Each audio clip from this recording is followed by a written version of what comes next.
What's going on, everyone? My name is Nick or Catalyst, and whoa.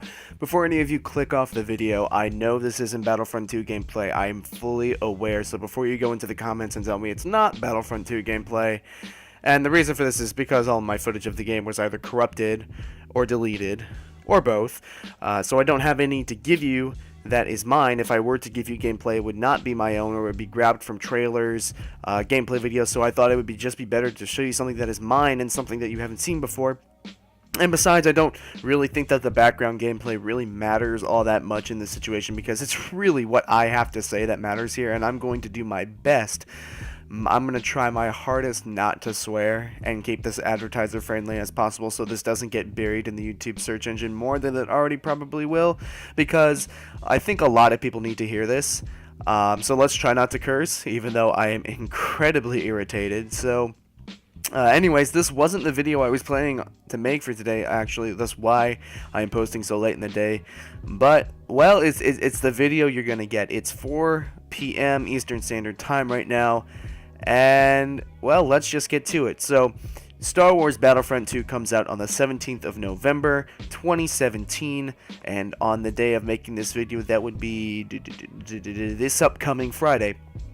Footage of the new multiplayer modes and maps have come out, but most importantly, the footage of the single player has hit YouTube. Now, the majority of this video will be on the single player and will contain spoilers, so if you want to go spoiler free, too bad. You might want to listen to this video anyway. It might save you $60 depending on what your priorities are.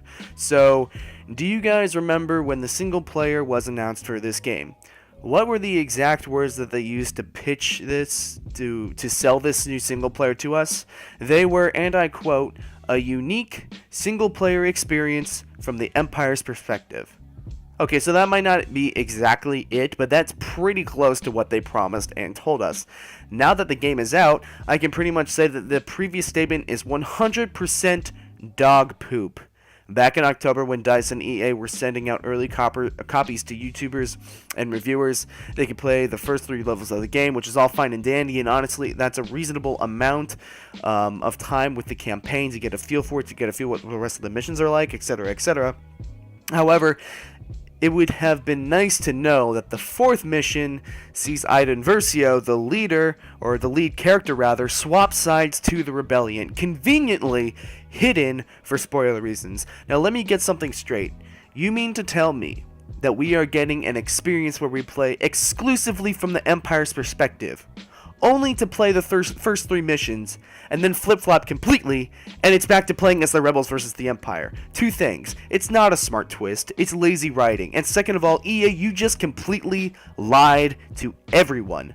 We were promised a unique experience from the Empire's perspective, not the Rebellion's perspective. What we got was a cliche bad guy turns good guy story that has been done hundreds of times over and hundreds of times better. Now, I encourage you all to actually go and watch some gameplay videos and see all of this for yourselves, because this is unfathomable to me, and I'm not sure what disgusts me more, quite honestly, the fact that EA lied to us all, or the fact that they try and gloss over everyone when it's revealed that, hey, we aren't playing as the Empire anymore, we're playing as the Rebellion. Woohoo! What do they do to gloss us over? Oh, they like playing as heroes. Let them do that. They give us control over various heroes from the original and new trilogy, including Han Solo and Kylo Ren, and of course Luke Skywalker. In this grand, and you can't see me right now, but I'm quoting with my fingers, this grand Empire perspective campaign turns into nothing more than running around as a hero,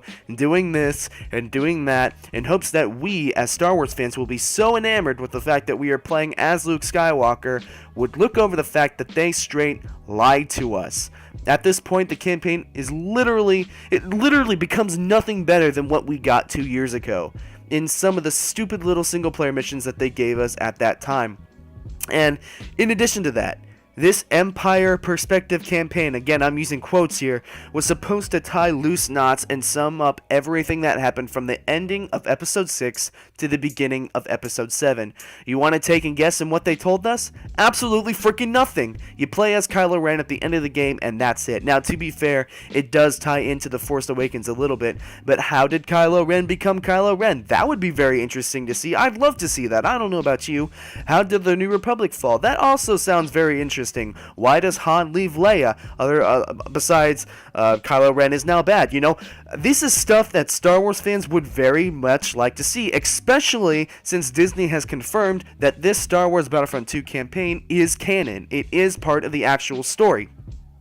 You know, how did the First Order come into being? These are things that we were seemingly promised in the campaign, and they are also nowhere to be found. And the sickening thing is that I'd bet my next year of college tuition that this information will find its way into DLC sometime down the road when we don't give two craps about it anymore. Now thank God we won't have to pay for it, but come on, EA. And it's also worthy to mention that this is not DICE's fault. They are fantastic developers that make gorgeous games, and this might not even be totally EA's fault either. As much as I want to beat the living you-know-what out of EA right now, I'd also bet quite a bit that the story in this campaign had a lot to do with Disney holding the copyright to Star Wars and wanting a feel-good ending.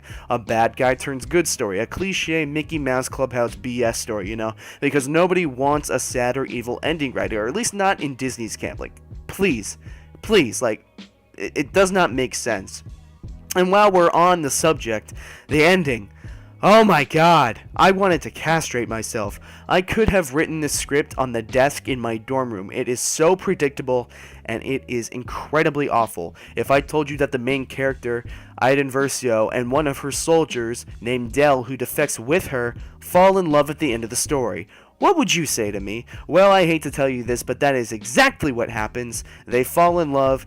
Like, is Disney trying to make Iden the next Disney princess? Like, am I going to start seeing Iden Versio walking around Disney World in some Star Wars get-up? Like what the hell, man? This campaign is so disappointing on so many different levels, and I hope that this is all coherent for you, because writing the script for this video, I was just typing away on my computer at like 20,000 words per minute, and I'm surprised this is coming out as clean as it is. So again, this is all just so cliche and so EA-like. Like, I don't know any other developer that would do this to people who love a game as much as Star Wars fans love Star Wars Battlefront. And the sad thing is that the single player is one of the things I was looking the most forward to as part of this game, because having played the multiplayer, sure, it's a lot of fun, I'll admit that, but I can already see the worst parts of Battlefront 1 creeping back into Battlefront 2, and what's worse is this supply drop pay-to-win stuff, and to be honest, everyone knows everything about that already, and I don't want to have a stroke raging about that too, but this entire game is one colossal joke. The single player is a lie, the multiplayer could be very fun, but I'm very skeptical at the moment, as I have the right to be. I might not even buy the full game till Christmas or shortly after Christmas when it's on sale. EA continues to misuse and abuse our love for Star Wars by using DICE, an outstanding developer, to create the most gorgeous games that make me consistently need to change my underpants, if you know what I mean, and they abuse our love for this franchise by making awful, misleading, greedy, and shallow content, hoping that us fanboys will ignore all of it because the game is pretty and it's Star Wars, and I'm honestly sick of it. I have not played the full multiplayer, I have played the beta, so I may end up enjoying the game quite a bit since they have changed all that stuff, but as for now, I am staying away, and I encourage all of you to do the same. If you liked the video, please leave a like and a comment. It helps us out and will bring more attention to the video so other people can watch it as well. And if you like the video, consider subscribing. We put out videos throughout the week, and most of the time we do funny moments and gameplay videos, things that are a lot happier and less depressing and angry than talking about this trash can of a game. Thank you all so much for watching. My name is Catalyst, and I'll see you all here another time.